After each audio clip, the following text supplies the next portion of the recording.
ছোট বন্ধুরা স্বাগত। খুলছে এখন গল্পের জাদু বাক্স। আমাদের আজকের গল্প ঘুঘু আর পিঁপড়ার বন্ধুত্ব। একদিন ভোরবেলা শান্ত একটি বনের পাশ দিয়ে একটি ছোট্ট নদী বয়ে যাচ্ছিল। নদীর ধারে ঘাসের ওপর দিয়ে একটি ছোট্ট পিঁপড়া খাবারের খোঁজে হাঁটছিল। হঠাৎ করে পা পিছলে পিঁপড়াটি নদীর পানিতে পড়ে গেল।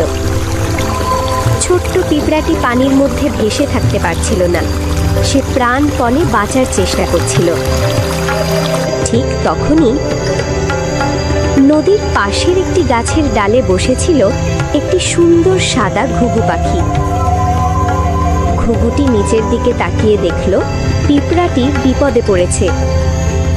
দয়ালু ঘুঘুটি তাড়াতাড়ি গাছ থেকে একটি সবুজ পাতা ছিঁড়ে নিয়ে নদীর পানিতে ফেলে দিল। পাতাটি ভেসে ভেসে পিঁপড়ার কাছে পৌঁছে গেল। পিঁপড়াটি দ্রুত সেই পাতার ওপর উঠে পড়ল। ধীরে ধীরে পাতাটি ভেসে তাকে নিরাপদে নদীর তীরে পৌঁছে দিল। পিঁপড়াটি মনে মনে ঘুঘুটিকে ধন্যবাদ দিল। কয়েকদিন পরে সেই একই বনে আবার একটি ঘটনা ঘটল।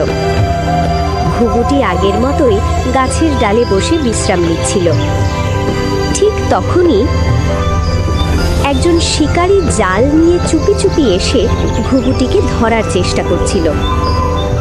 পাশেই থাকা পিঁপড়াটি শিকারীকে দেখে ফেলল। সে বুঝতে পারল ঘুঘুটি বিপদে আছে। তখন ছোট্ট পিঁপড়াটি দ্রুত গিয়ে শিকারীর পায়ে জোরে কামড় দিল। হঠাৎ ব্যথা পেয়ে শিকারী চমকে উঠল।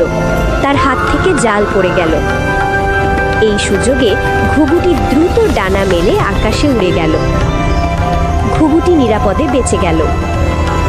সেদিন পিঁপড়াটি প্রমাণ করল ছোট হলেও কেউ বড় উপকার করতে পারে।